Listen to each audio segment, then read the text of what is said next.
উচিত ছিল ওনাদের যারা বড়রা তারা এই পীর সাহেবকে সতর্ক করা দরকার ছিল কিনা বলেন।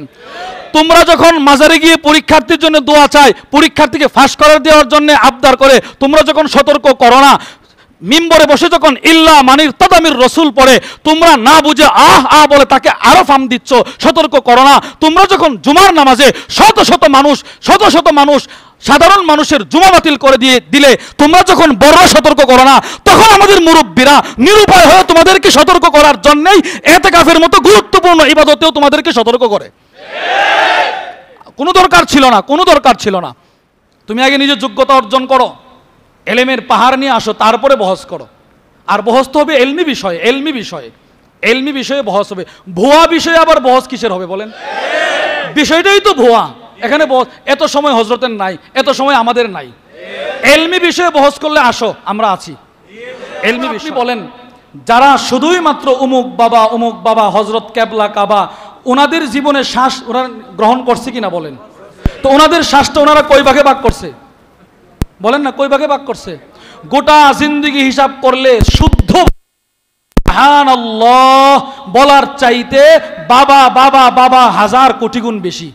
আব্দুল্লাহ ইবনে মাসউদ বলেন, আমি আল্লাহ রসুলকে প্রশ্ন করলাম, ইয়া রাসূলুল্লাহ আইয়ু যামবি আযম, আল্লাহর কাছে ইনদাল্লাহ, আল্লাহর কাছে সবচাইতে জঘন্য খারাপ, সবচাইতে জঘন্য গুরুতর অপরাধ গুনাহ কোনটি?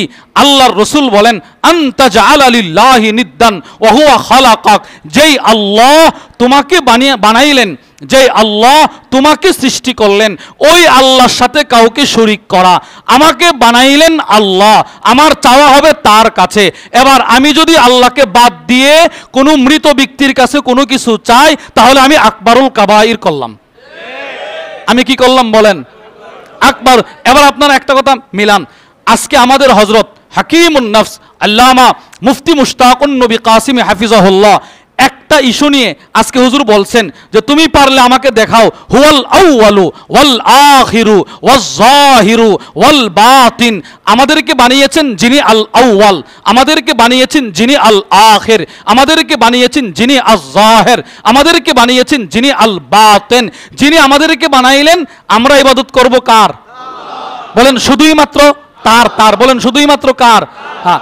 এখন কোনো মানুষ যদি এই আল্লাহকে বাদ দিয়ে, এই বানানেওয়ালাকে বাদ দিয়ে কোন পীরের কাছে চায় যে আপনি আমারে সন্তান দেন, ইনি মারা গেছেন, ওই মাজারে চাইতেছে আপনি আমারে সন্তান দেন, তাহলে তিনি শিরিক করলেন। এই জন্য ইমাম ইবনুল কাইয়িম বলে, যদি তুমি শিরিকের গুনাহ করো তো ওই শিরিকের গাছ তোমাকে কাটতে হবে বিলা ইলাহা ইল্লাল্লাহ দিয়ে। কি দিয়ে ভাই বলেন? আচ্ছা, তাহলে আজকে হুজুর বলছে কিনা এই কথাটা? বলছেন আজকে হুজুরে যে তুমি আমার পারলে এটা উড্ড করে দেখাও। আমি বলছি তুমি দুনিয়ার সমস্ত শিরিকের গাছ লা ইলাহা ইল্লাল্লাহ দিয়ে কাটো, আমি বলছি এটা। আর হুজুর দলিল দিয়েছেন কোরআন দিয়ে। কি দিয়ে বলেন? বলেন না। তাহলে দেখেন, যারা মাজারে বাচ্চা চায়, যারা মাজারে কোনো কিছু তালাশ করে, এদের অন্তর সুস্থ না অসুস্থ বলেন? এদের অন্তর সুস্থ না অসুস্থ? আচ্ছা, এবার কোরআন এদের চিকিৎসা করছে কিনা বলেন না? কোরআন এদের চিকিৎসা করছে কিনা? হ্যাঁ, কোরআন দ্বারা চিকিৎসা, কোরআন তো চিকিৎসা করে গেছে। এই চিকিৎসাগুলো যারা কোরআনওয়ালা এরা খুঁজে খুঁজে বের করে করে ট্রিটমেন্ট দেয়। হযরত হচ্ছেন হাকিমুন নফস, নফসের চিকিৎসক, এবং তিনি কোরআনওয়ালা। ইনি কোরআন থেকে হুয়াল আউয়াল ওয়াল আখির ওয়াজ জাহির ওয়াল বাতিন এই আয়াত দিয়ে কিয়ামত পর্যন্ত যারা মাজারে কোনো কিছু চাইবে, যারা পীরের কাছে কোনো কিছু চাইবে, এদের চিকিৎসা করছে। এদের কি করছে বলেন? এদের চিকিৎসা করছে। এদের চিকিৎসা হযরত করছেন। এবার প্রশ্ন, হুজুরে কোরআনের এই আয়াত দিয়ে চিকিৎসা কেন করলেন? হুজুর একটা দলিল যুক্তি দিয়ে চিকিৎসা করতেন না। ইবনে মাজার হাদিস, আমি এখন হাদিসের নম্বর বলি না, কেন এটা হযরতেরই আদেশ, অনেক মুরব্বীদের আদেশ, এটা বলা আসলে উচিত নয়। কিন্তু আবার আল্লামা আরিফ বিন হাবিব হাফিজাহুল্লাহ উনি আমাদের মাদ্রাসার মাহফিলে গেছেন, উনি গিয়ে বলতেছেন যে হাদিস নম্বর বলা এটা জরুরি না, কিতাবের পৃষ্ঠা নম্বর বলা এটা জরুরি না। কিন্তু মাঝখানে এক ফেতনা শুরু হয়েছিল, ফেতনা। বাংলা হাদিসের নম্বর বলতো, মানুষ মনে করতো না জানি কি। আরিফ বিন হাবিব সাহেব বলেন, আমাদের কওমি মাদ্রাসার সন্তানরা দেখা দিচ্ছে এগুলো মামুলি ব্যাপার। এগুলো কি বলেন? মামুলি ব্যাপার। এরা শুধু বাংলা বলতো, আর আমাদের কওমি মাদ্রাসার উলামা ইকরাম শুধু বাংলা না আরবি সহ বলে, তাখরিজ সহ বলে দে। এটা আমাদের কাছে কোনো ব্যাপার না, বাদ বাকি এটা হচ্ছে তাকওয়ার বিষয়। অনেক সময় বলতে গেলে ভিতরে অনেক কিছু চলে আসে। এজন্য হযরত আমাকে খাসভাবে বলছেন যে মাওলানা এগুলো একটু ছেড়ে ছেড়ে বললে ভালো হয়। এজন্যে আমার আব্বাও বলছেন, আমার অনেক মুরব্বীরাও বলছেন, এজন্য আমি এটা ওইরকম বলি না। এটা না বলা আরেকটা কি আছে, হিকমত আছে, সেটা হলো আপনি যখন হাদিসের নাম্বারটা বলবেন তখন ওই বেটার আর কোনো মেহনত করার দরকার হয় না, সে গিয়ে ঠাস করে বের করে ফেলে। শুধু হাদিসটা বলবেন তো সেই শব্দ দিয়ে দিয়ে পুরা কিতাব ঘাইটা ঘাইটা বের করবে, তাহলে তারও কিছু পড়াশোনা হয়ে গেল। তার কি হয়ে গেল বলেন? তার পড়াশোনা হয়ে গেল। এবার আসেন, রসুল বললেন হযরত কেন কোরআনের দ্বারা এই কথার চিকিৎসা করলেন? সে চ্যালেঞ্জ ছুটছে, আর হযরত চ্যালেঞ্জের উত্তরে হযরত কোরআনের চ্যালেঞ্জ ছুড়ে দিলেন। আমি কোরআন দিয়ে বললাম তুমি বাপের বেটা হলে কোরআনের চ্যালেঞ্জটা উড্ডি করে আমার সামনে চলে আসো। হুজুর কিন্তু কোরআন দিয়ে চ্যালেঞ্জ ছুটছে। কেন দিলেন? এই কোরআন দ্বারা চিকিৎসাটা কেন করলেন? রসুল বলেন, ইবনে মাজার 3501 নম্বর হাদিস, আলী ইবনে আবি তালেব রাদিয়াল্লাহু তাআলা আনহু থেকে বর্ণিত, হযরত বলেন, আল্লাহর রসুল বলেন, খায়রুদ দাওয়া আল কুরআন, অন্তরের সর্বোত্তম চিকিৎসার বস্তু হলো আল কুরআন। সুবহানাল্লাহ, রসুল বলছে। রসুল এই জন্য হযরত হুয়াল আউয়াল ওয়াল আখির ওয়াল যাহির ওয়াল বাতিন, এই এক শব্দ দিয়ে কিয়ামত পর্যন্ত সমস্ত বেদাতীদের চিকিৎসা করে দিছে। যদি রোগ ভিতরে থাকে আপনার তো হিট হবেই, আপনার ভিতরে তো হিট হবেই। আপনারা যখন আপনাদেরকে সতর্ক করতে পারলেন না, এই জন্য আমাদের মুরব্বীরা আপনাদেরকে সতর্ক করতেছে। ওই সময় সতর্ক করা উচিত ছিল, যখন একজন লেবাসে আলেম হয়ে মাজারের সামনে গিয়ে বলছিল, ও বাজান এই ছেলেগুলো পরীক্ষা দিবে, এদের জন্য একটু দোয়া করে দেন। নাউজুবিল্লাহ বলেন, নাউজুবিল্লাহ বলেন। আচ্ছা আপনি বলেন, এটা কি শিরিক না? কোনো মাজার ওয়ালার ক্ষমতা আছে কাউকে পরীক্ষায় ফাঁস করানোর? বলেন। আল্লাহ বলেন, লিনাবলুয়াকুম আইয়ুকুম আহসানু আমালা, দুনিয়ার যত পরীক্ষা, আখিরাতের যত পরীক্ষা সব আমি নেব, আমি আল্লাহ নেবেন। আর ইনি গিয়ে মাজারের কাছে এই পরীক্ষার্থীর জন্য ফরিয়াদ করতেছে। তো উচিত ছিল তখন আপনারা সতর্ক করা। আপনারা ওই সময় সতর্ক না করার কারণে আজকে আমাদের হযরত মুখ খুলতে বাধ্য হয়েছেন। কেন সতর্ক করলেন না? 2 নাম্বার শুনেন, এখানে আমাদের অনেক হাফিজ সাহেবরা আছে যারা মুতাকিফিন, ওনাদের মধ্যে কিন্তু অনেক বড় বড় হাফিজ সাহেব আছে। আমাদের এখানে যদি কোনো হাফিজ সাহেব তেলাওয়াত করতে গিয়ে যদি মিস্টেক হয় তো লুকমা হয় কি হয় না? বলেন বলেন। এবার ইনি যদি একটা শব্দ রেখে যায় পিছন থেকে লুকমা হয়। 4-5 জন হাফিজ সাহেব প্রতি কাতারে কাতারে হাফিজ কোরআন আছে না নাই? কেন? ওনাদের একজন বড় আলেম, ওনাদের দৃষ্টিতে বড় আলেম তেলাওয়াত করতেছে, আমি এখন ওনার মতো তেলাওয়াতটা করব। যদি ভুল হয় তো আপনারা যারা হাফিজ সাহেব আছেন হাত উঠাইবেন। ইল্লা মানির তাদামির রসুল, বলেন সঠিক না ভুল?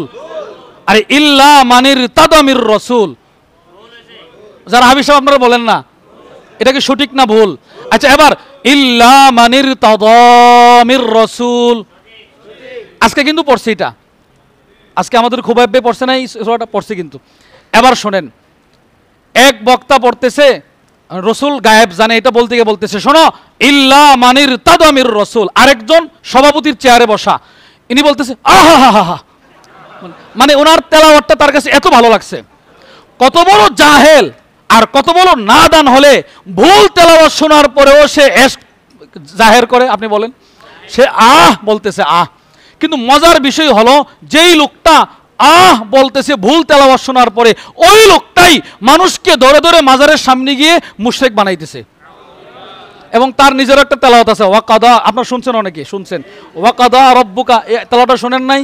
কি পরিমাণ লাহনে জলি। আবার আপনি বলেন, আমাদের কোন বড়রা যখন, আমাদের উস্তাদরা সবসময় বলতেন, যার তেলাওয়াত শুদ্ধ না সে কখনো ওয়াজ করার যোগ্যতা রাখে না, যার তেলাওয়াত শুদ্ধ না সে কখনো মসজিদের ইমামতি করার যোগ্যতা রাখে না। আমি একদিন কুমিল্লা এক জায়গায় বয়ান করার জন্য যাইতেছি, তো আমাদের হযরতের কিন্তু দেখবেন সকলের প্রতি একটা আদেশ, জামাত যেন না ছুটে, জামাত যেন না ছুটে। তো জামাত যেন না ছুটে মাগরিবের নামাজ পড়ার জন্য এক মসজিদে ঢুকছি। ঢোকার পরে দেখি ইমাম সাহেবের তেলাওয়াত অশুদ্ধ, মানে এই পরিমাণ তেলাওয়াত, যদি আমি নামাজ পড়ি তো গুনাহটা আমার কাঁধে আসবে, আমি কেন বললাম না? একদম তেলাওয়াত ভুল। তাড়াতাড়ি আমি মসজিদ থেকে বের হয়ে চলে আসছি, বাইরে দাঁড়া রয়েছি। 2 জন মুসল্লিরে বলতেছি, আপনারা তো কলা গাছ, কিছু বুঝেন না, কিছু জানেন না, আপনারা 2-4 জন আলেম নিয়ে আসুন ওনার পিছনে, ওনার নামাজ কিন্তু হয় নাই। যদি 10 বছর আপনারা নামাজ পড়ে থাকেন তার পিছনে, 10 বছর আপনাদের নামাজ হয় নাই, আমি বলে দিয়ে আসছি। আচ্ছা আপনি বলেন, ওনাদের দলের মানুষ, ওনাদের মাসলাকের মানুষ সতর্ক কি আমরা করা দরকার না ওনারা করা দরকার ছিল? ওনারা করা দরকার ছিল। ইনি যে বললেন ইল্লা মানির তাদামির রসুল, তখন আহ আহ না বলে তার টুটিটা ধরে বলা দরকার ছিল, বেটা আগে তেলাওয়াত শুদ্ধ করে আসো, আগে তেলাওয়াতটা শুদ্ধ করে আসো। তোমরা সতর্ক করো নাই। 3 নাম্বার দৃষ্টান্ত, এই গত কয়েকদিন পূর্বে আমাদের এলাকার পাশে এক দরবারের এই সালে সওয়াব, আমাদের হযরত যে বলেন এই সালে সওয়াব, 2 দিন ব্যাপী ইসলামী মহাসম্মেলন, জুমার দিন জুমার নামাজ পড়াচ্ছেন দরবারের প্রধান।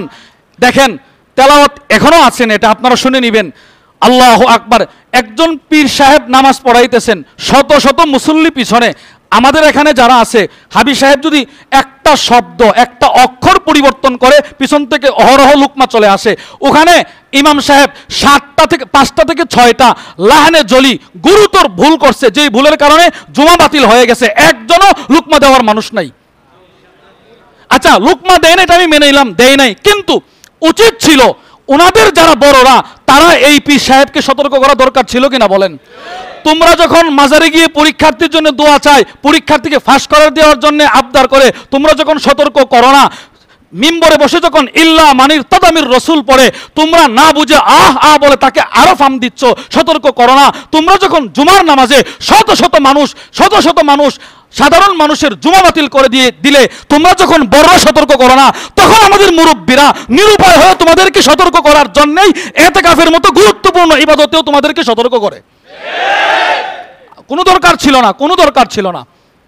পুরাটাই হযরত কোরআন থেকে বলছে, বাল আজিবু আন জাআহুম মুনযিরুম মিনহুম, একজন সতর্ককারী হিসাবেই হযরত বলছেন। এবার আপনি বলেন, যারা শুধুই মাত্র অমুক বাবা হযরত কেবলা কাবা, ওনাদের জীবনে শ্বাস ওরা গ্রহণ করছে কিনা বলেন তো। ওনাদের শ্বাসটা ওনারা কয় ভাগে ভাগ করছে বলেন না, কয় ভাগে ভাগ করছে? গোটা জিন্দেগি হিসাব করলে শুদ্ধ সুবহানাল্লাহ বলার চাইতে বাবা 1000 কোটি গুণ বেশি। কিন্তু আল্লাহ তো আমাকে এই বাবা বলার জন্য পাঠায় নাই, আল্লাহ পাঠাইছেন আল্লাহর প্রশংসা করার জন্য। শাইখুল ইসলাম ইবনে তাইমিয়া রাহিমাহুল্লাহ বলে, বন্ধু তোমার উচিত ছিল যেই মালিক তোমাকে জিহ্বা দিছে ওই মালিককে তুমি এক শ্বাসে বলবা আলহামদুলিল্লাহ, আরেক শ্বাসে বলবা আস্তাগফিরুল্লাহ। ইনি যখন এই কথাটা বললেন, আল্লামা ইমাম ইবনুল কাইয়িম আল জাওজিয়্যা রাহিমাহুল্লাহ হুট করে উস্তাদরে প্রশ্ন করছে, উস্তাদ আইয়ুহুমা আনফা লিল আবদ, ওনার কিতাব আল ওয়াবিলুস সাইয়্যিব ওয়া রাফিউল কালিমিত তাইয়্যিব, ওই কিতাবের মধ্যে ছাত্র উস্তাদকে বলে, উস্তাদ বিনয়ের সাথে একটা কথা আপনাকে বলতে চাই, কি বান্দার জন্য আলহামদুলিল্লাহ বেশি বলা উচিত উপকারী নাকি আস্তাগফিরুল্লাহ বেশি বলা উপকারী? এবার উস্তাদ কি বলে জানেন? ইদা কানা সাওবু নাকিয়া, ছাত্র শোনো, কাপড় যদি পরিষ্কার থাকে তাহলে ওই কাপড়ের জন্যে আতর ব্যবহার করা উপকারী। সুবহানাল্লাহ বলেন। এই যে সুবহানাল্লাহ আলহামদুলিল্লাহ, হযরত আমাদেরকে যেই তাসবিহগুলো প্রতি উৎসাহ দেন, উদ্বুদ্ধ করেন, এই তাসবিহগুলো হলো প্রত্যেক মুমিন বান্দার আতর। সুবহানাল্লাহ, সুঘ্রাণ। এরপর হযরত বলেন ওয়া ইন কানা দানিসা, কাপড় যদি ময়লা যুক্ত হয়ে যায় তাহলে ফাসাবুন আনফা, তাহলে ওই কাপড় পরিষ্কার করার জন্যে সাবান হলো উপকারী। সাবান, তাহলে ইস্তেগফার হলো সাবান। ভাই বলেন ইস্তেগফার কি? সাবান। ইস্তেগফার হলো সাবান, আর সুবহানাল্লাহ আলহামদুলিল্লাহ এগুলো হলো আমাদের আতর। বলেন কি? সুগন্ধি। তাহলে আপনি বলেন আল্লাহ বানাইলেন আল্লাহর প্রশংসা করার জন্যে, আমি আল্লাহর প্রশংসা বাদ দিয়ে, আমার রসুলের প্রশংসা বাদ দিয়ে একজন ইনি কবরে চলে গেছেন, তার প্রশংসা এতটাই করলাম যে করতে করতে করতে করতে আহলে কোরআনকে পর্যন্ত আমি মূর্খ বলে ফেললাম। এই সবগুলো হলো নিজের দল বাড়ি করার জন্য। পৃথিবীতে অনেক মানুষ এমন থাকবে, কিয়ামত রসুলের দরবার থেকে আজ পর্যন্ত কিছু মানুষ থাকবে হকটা বুঝবে কিন্তু নিজের সন্তানকে বুঝতে দিবে না, আটকায় রাখবে, বাধা দিবে। বলেন এরকম মানুষ আছে না নাই? এই গত এতেকাফে একটা ছেলে আসছিল, সে আমারে প্রায় সময় বলে, হুজুর আপনি বললেন না, আমি এক মাহফিলে বলে ফেলছি, সেইটা শুনছে, এখানে আসছে। তার আম্মা আব্বা হচ্ছে অন্য মাসলাকের মানুষ, তার আম্মা আব্বা চায় না যে সে হজরতের কাছে আসুক, আমাদের হজরত শায়েখ দামাত বারাকাতুহুমের কাছে আসুক, তার আম্মা আব্বা এটা পছন্দ করে না। কিন্তু এই ছেলেটা লুকায় আসছে, সে আমাকে বলতেছে, হুজুর আমি ঢাকায় পড়াশোনা করি, হজরতের বয়ান শুনে আজকে আমার 17 মাস পর্যন্ত তকবীর ওলা ছুটে না।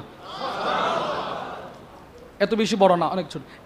এই বছর একটা ছেলে আছে, একটা ভাই আছে, আমার এক ভাই, এদিকেই বাড়ি, সে গত বছর আমার বলছিল যে হুজুর আমি তো প্রথম এখানে আসছি, আমার বাড়ির থেকে বলতেছে তুই এমন এক জায়গায় গেছস তোর সব শেষ করে দিবি। ধরে বেটা এখনই কিছু আছে, কিন্তু আমি আশ্চর্য হয়ে গেছি 1 বছর পূর্বে সে এখানে আছে, 1 বছর পূর্বে তাকে একটা তাসবিহ দিছিলাম, তাসবিহ। সে গত পরশুদিন আমার তাসবিহটা দেখায় বলতেছে হুজুর আপনি যে গত এতেকাফে দিছিলেন এই যে তাসবিহটা এখনো আছে আমার কাছে। রং উঠে গেছে, মানে ব্যবহার করছে। দাড়ি ছিল না, এখন দাড়ি তার এত বড়। বলেন আল্লাহওয়ালার দরবারে আসার কারণে পরিবর্তন হয়েছে কি হয়েছে না বলেন? রসুলের জমানা থেকে মা বাপ আটকায় রাখতো। আল্লামা ইমাম ইবনুল হাজার আসকালানি রহিমাহুল্লাহ তার বিখ্যাত কিতাব আল ইসাবা ফি তাময়িজিস সাহাবা, ওই কিতাবের মধ্যে নিয়ে আসছে। অপরদিকে আল্লামা আবুল ফরজ আব্দুর রহমান ইবনুল জাওজি রহিমাহুল্লাহ তার 3 খণ্ডের কিতাব সিফাতুস সফর মধ্যে একটা আশ্চর্য কথা নিয়ে আসছে, মানে যেটা আমাদের সমাজের সাথে এখন হুবহু মিলে গেছি। সেটি কি, উমর ইবনুল খাত্তাব রাদিয়াল্লাহু তাআলা আনহুর জমানায় একজন আসছে কালিমা পড়ার জন্য। যিনি আসছেন তার নাম হলো কাব ইবনুল আহবার। তিনি আসছেন, এসে বলতেছে উমর আপনার হাতটা দেন, আমি কালিমা পড়ে মুসলমান হব। উমর প্রশ্ন করলেন মা মানাআকা আন তুসলিমা ফি আহদিন নবী সাল্লাল্লাহু আলাইহি ওয়াসাল্লাম, কাব তোমার জন্য আফসোস, তুমি রসুলের জমানা পাইলে তুমি নবীজির হাতে কেন হাতটা রেখে কালিমা পড়লে না? তুমি নবীনা না দেখছো তুমি, অথচ তুমি তাওরাতের বড় আলেম, তুমি কেন রসুলের হাতে হাত রেখে কালিমা পড়লে না? ইনি কিচ্ছু বলে না, মাথা নিচু করে বসে আছে। আচ্ছা তুমি তো রসুলের হাতে কালিমা পড়লে না, তুমি তো আবু বকরের জমানাও পাইছো। আবু বকরের জমানা, আবু বকর আফদালুল খালকি বাদাল আম্বিয়া, সিদ্দিক আকবর রাদিয়াল্লাহু তাআলা আন, আল্লাহর রসুলের পরে সমস্ত নবীদের পরে কুল কায়নাতের মধ্যে সর্বশ্রেষ্ঠ মানুষ ছিলেন সিদ্দিক আকবর রাদিয়াল্লাহু তাআলা আন। ওমর বলতেছেন, ওমর রাদিয়াল্লাহু তাআলা আনহু বলেন কাব আমি তো অনেক পরের, নবীজির জমানা পাইলে কালিমা পড়লে না, সিদ্দিক আকবর রাদিয়াল্লাহু তাআলা আনহুর জমানা পাইলে কালিমা পড়লে না, তুমি আমার কাছে আসলা। তখন তিনি কি বলছে দেখেন আপনি, তখন ওই কাব ইবনুল আহবার চোখের পানি ছেড়ে দিয়ে বলছিল ওমর আমার কপাল পোড়া বাবার কারণে আমি রসুলের জমানা পাওয়ার পরেও কালিমা পড়তে পারি নাই। আমার কপাল পোড়া বাবার কারণে, হতভাগা বাবার কারণে। কেন? এই আমার বাবার কারণে আমি আবু বকরের জমানা পাইও কালিমা পড়তে পারি নাই। কেন, কি হয়েছে? শোনো, আমার আব্বা তাওরাতের সমস্ত কিতাব থেকে কিছু পৃষ্ঠা ছিঁড়ে ছিঁড়ে সিন্দুকের ভিতরে তালাবদ্ধ করে রাখছে, সিন্দুকের ভিতরে আটকায় রেখে দিছে। ওয়া আখাযা আলাইয়া বিহাক্কিল ওয়ালিদি আলাল ওয়ালাদ, আমি ওনার সন্তান, ইনি আমার আব্বা, বাবার ক্ষমতা দেখায় আমার কাছে একটা শপথ নিছে, কসম নিছে। কি কসম? আমি যতদিন বেঁচে থাকবো ততদিন তুমি এই তাওরাতটা পড়বা, অন্য কোনো তাওরাত তুমি পড়বা না, আর এই সিন্দুকের ভিতরে যা আছে এটা তুমি কখনো খুলে দেখবা না। আমার আব্বা বলছে আমি খুলে দেখি নাই। আমার আব্বা যখন মারা গেল আমি সিন্দুক খুললাম, ফাইদা হিয়া সিফাতু মুহাম্মদ সাল্লাল্লাহু আলাইহি ওয়াসাল্লাম। ওমর আল্লাহর কসম, আমি আল্লাহর রসুলকে জীবিত অবস্থায় যেমন যেমন দেখেছি ওই সিফতগুলো তাওরাতের ওই পৃষ্ঠাগুলোর ভিতরে ছিল। আমার আব্বা আমারে ওই পৃষ্ঠাগুলো পড়তে দেয় নাই, ওই পৃষ্ঠাগুলো তালাবদ্ধ করে রেখে দিয়েছিল। এই হতভাগা বাপ, আমি হাসরের ময়দানে আমার বাবার বুকে লাঠি দিয়ে তারে জাহান্নামে ফেলবো। কেন? সে আমাকে রসুল পাওয়ার পরেও নবীর হাতে কালিমা পড়তে দেয় নাই। লাআল্লা আবি গায়্যাবা আন্নী ইলমা, আমি বুঝেছি আমার আব্বা আমার থেকে কোনো একটা দামি জিনিস লুকায় রাখছে। আপনি বলেন এই রকম আম্মা আব্বা এখন দুনিয়াতে নাই? বলেন আছে না নাই? বলেন।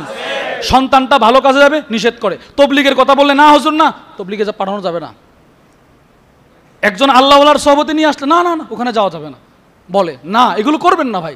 হক বুঝুন, হক বুঝুন, সত্য জানুন, কোরআন পড়ুন। আল্লাহু আকবার। আমি তো মনে করি এটা একটা আশ্চর্য বিষয়, হযরত যেইভাবে কোরআনের তর্জমা আর যেইভাবে কোরআনের তাফসীর করে, আমি আমার যে এই অল্প বয়সে আমি কাউরে এই তো সুন্দর করে কোরআনের তাফসীর আর তর্জমা করতে দেখি নাই। এটা বাস্তব কথা, এটা আমারও কথা, সালিহ ভাইয়েরও কথা, সকলেরই কথা। এত সুন্দর করে কোরআনের তাফসীর করে, কোরআনের তর্জমা করে। যদি শুধু এই বহসটা দেওয়া হয় যে তুমি হযরত একটা আরবি কিতাব নির্বাচন করে দিবে, তুমি এটার 1 পৃষ্ঠা ইবারত পড়বা, তুমিও পারলে একটা আরবি কিতাব দাও। আমার মনে হয় আরবের যত কঠিন কিতাব আছে ওইটাও যদি হযরতের কাছে দেয় তাহলে আলাম তারা সূরার মতো পড়ে ফেলবে। এত সুন্দর করে ইবারত পড়তে পারা আমি এই প্রথম দেখলাম, প্রথম। আমিও যদি আরবি কিতাব পড়ি 1টা পৃষ্ঠা 5 বার পড়ার পর আমি কিছুটা বুঝি, কিছুটা এই থ্রোলিং পড়তেছি, তর্জমা করতেছি। তো এই লোকরে এলমি বহসের ভয় দেখায় লাভ নাই, লাভ নাই। তুমি আগে নিজের যোগ্যতা অর্জন করো, এলেমের পাহাড় নিয়ে আসো, তারপরে বহস করো। আর বহস তো হবে এলমি বিষয়ে, এলমি বিষয়ে। এলমি বিষয়ে বহস হবে, ভুয়া বিষয়ে আবার বহস কিসের হবে বলেন? বিষয়টাই তো ভুয়া। এখানে এত সময় হজরতের নাই, এত সময় আমাদের নাই। এলমি বিষয়ে বহস করলে আসো, আমরা আছি। এলমি বিষয় আরবিতে বহস হবে, আরবিতে। গত কয়েক মাস পূর্বে আমাদের বাংলাদেশের উজ্জ্বল নক্ষত্র আল্লামা আরিফ বিন হাবিব হাফিজাহুল্লাহ হজরতের সাথে একজন বহস করার চ্যালেঞ্জ দিয়েছিলেন। তো হজরত প্রথম শর্ত দিছে, ভাই আপনার সাথে আমার বহস হবে আরবিতে। প্রথম শর্ত দিছে, প্রথম শর্তইটা দিছে, আপনি আমার যত প্রশ্ন করবেন আরবিতে করবেন, ঘামার ঠিক রেখা, নাহু সরবের তরকিব ঠিক রেখা আমার প্রশ্ন করবেন, আমি আরবিতে উত্তর দিব। তোর বাংলাতে যখন বহস হয় অথবা আমরা রাগারাগি হয় তখন বকাচকা চলে আসলে মানুষ বুঝে ফেলবে। আরবিতে হলে আমি আর আপনি বুঝবো, আর কেউ বুঝবে না। আমাদেরও একই কথা, আরবিতে হলে আসো ইনশাআল্লাহ, আমরা প্রস্তুত আছি ইনশাআল্লাহ। যাদের কোরআন তেলাওয়াত শুদ্ধ নয় তারা আরবি হবে শুদ্ধ কিভাবে বলেন? আপনি বলেন। দেখ, আমাদের মুরব্বীরা আছেন, মুরব্বীরা কথা বলবেন। এজন্য আমি আপনাদেরকে যে কথাটা বললাম সেটি হলো, আমাদের অন্তরের চিকিৎসা নেওয়ার জন্য আমরা এখানে আসছি। আর অন্তরের চিকিৎসা সবাই করতে পারে না। যারা আহলে দিল, যারা কোরআনওয়ালা, যারা সাহেবে নিসবত, ওনারাই অন্তরের চিকিৎসা করতে পারে। আমরা এই বিশ্বাস নিয়ে এখানে আসছি, ইনি কোরআনের চিকিৎসা, ইনি অন্তরের চিকিৎসা করবেন। হুজুর আমাদের চিকিৎসা করছে, আমাদের ভিতরে রোগ থাকলে আমাদেরকে হিট হবে, আমাদের গায়ে লাগবে। আমাদের তো গায়ে লাগে নাই, হুজুর বলছে ভুয়া ভুয়া, আমাদের এই রোগ নাই, যাদের এই রোগ আছে এদের গায়ে লাগবে। আমাদের কিছু করার নাই, ডাক্তার তো চিকিৎসা করবেই। আমি যখন কাফিয়া পড়ি, কাফিয়া সর্বশেষ কথা, কাফিয়া পড়ার সময় রোড অ্যাক্সিডেন্ট করছিলাম আমি। আমার ছোট বোন মহিলা মাদ্রাসায় পড়ে, তো বাড়ির থেকে আব্বা বলতেছে যাও তুমি নিয়ে আসো। আমি ঘুম থেকে ওইটা রওনা দিছি, তো সিএনজিতে বসা, হঠাৎ করে ওই যে ট্রাক, ডিস্ট্রিক্ট ট্রাক থেকে গরু একটা লাফ দিয়ে রাস্তায় পড়ে গেছে। সামনে কোনো গাড়ি নাই, ড্রাইভার তো খুব জোরে চালাইতেছে। তো গরুটা ছিল পাগলা, লাফ দিয়ে পড়ছে, তার রশিগুলো ওই ট্রাকে বাঁধা। আর গরুটার এই জায়গাটা এটা একদম ছিদ্র হয়ে গেছে, নাড়ি বুড়ি সব বের হয়ে গেছে। তো এই গরুটা এসে আমাদের সিএনজির সামনে পড়ছে। তো সিএনজিটা 3-4টা মোচড় দিয়ে একদম খালে পড়ে গেছে। আমার এই ডান আঙ্গুলটা, এটা কি বলে আপনার ফিঙ্গারপ্রিন্ট, তো এখনও কষ্ট হয়। এইটা এতটা পুরোটা আলগা হয়ে গেছিলো, আলাগ হয়ে গেছিলো। তো আমি অচেতন হয়ে গেছি। আমার ভাইয়া আমাকে নিয়ে গেছে হসপিটালে। তো যেটা আপনাদেরকে বলতে চাচ্ছি, হসপিটালের যে ওই সময় যে ডিউটিরত ডাক্তার ছিলেন, ইনি আসছে, ইনি এসে বলে সেলাই করতে হবে। এত বড় ইঞ্জেকশন বের করছে। তা আমি তো না করতেছি না, আমি ইঞ্জেকশন নেব না। আমি যে জোরে দিছি, ইঞ্জেকশন ওই ডাক্তারের হাত দিয়ে ঢুকে গেছে। এই বেটা ডাক্তার পরে আমারে এইভাবে ধরছিল, এত জোরে ইঞ্জেকশন দিছে। আমি তো রোগী মানুষ, আমি নিতে না চাইলেও ডাক্তারের চিকিৎসা করছে কিনা বলেন? আচ্ছা আপনারা বলেন তো, উনি যে আমার ইঞ্জেকশনটা দিলেন আমার ক্ষতির জন্য না ভালোর জন্য? হযরত ভুয়া বলছেন তোমার আখিরাতের সৌন্দর্যের জন্য। হযরত বলছেন এটা তোমার ভালোর জন্য বলছে। বন্ধু তুমি বুঝো, হযরত ওই বুজুর্গকে ভুয়া বলে নাই, ওনার নামে তোমরা যারা ভণ্ডামি করতেছো এদেরকে বলছেন। আপনি যদি না করেন তো আপনার গায়ে আপনি নিয়েন না, যারা করতেছে হযরত এদেরকে বলছে। সুতরাং বিষয় ক্লিয়ার। হযরত কাউকে উদ্দেশ্য করে বলে নাই, কখনোই বলে নাই, আমাদেরকে বয়ান করছে। যখন হযরতের একটা বয়ান বলে শেষ করে দিচ্ছি। হযরত বলছিলেন কোরআনের যে আয়াতটা যখন যে শুনবে সে হলো তখন মুখাতাব, সম্বোধিত ব্যক্তি। হযরতের বয়ানগুলো যখন যে শুনবে সে হলো মুখাতাব। আমরা প্রথম শুনছি, হযরত আমাদেরকে উদ্দেশ্য করে বলেছিলেন, এবার তুমি পরে শুনছো, তুমি তোমার শরীরে বন্ধু নিও না। আর তোমার শরীরে পড়লে বুঝতে হবে তোমার এই রোগটা আছে।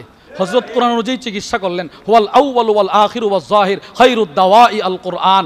আল্লাহ তাআলা আমাদের সকলকে অন্তরের অসুস্থতা থেকে পবিত্র হয়ে আখিরাতের পাথেয় অর্জন করে কবর পথের পথিক হওয়ার তৌফিক দান করেন। আল্লাহ তাআলা আমাদের সকলকে সহিহ বুঝ দিয়ে দেন, বলেন আমিন। আল্লাহ তাআলা হযরত সহ আমাদের শ্রদ্ধেয় বড় ভাই আল্লামা আনিসুর রহমান আশরাফি হাফিজাহুল্লাহ, আল্লামা মারুফ বিল্লাহ সাহেব, হযরত মাওলানা মুফতি মোতালেব হোসেন সালি সাহেব সহ আপনাদের সকলের হায়াতে আল্লাহ তাআলা ভরপুর বরকত দান করেন। আল্লাহ আমাদেরকে মৃত্যু পর্যন্ত ঈমানের সাথে, ইস্তেকামাতের সাথে, দ্বীনের উপরে অটল অবিচল থাকার তৌফিক দান করেন। ওমা আলাইনা ইল্লাল বালাগ। আরিফ আয়াম টিভি, আরিফ আয়াম টিভি কোরআন সুন্নাহর বাণী প্রচার করার প্রচেষ্টায়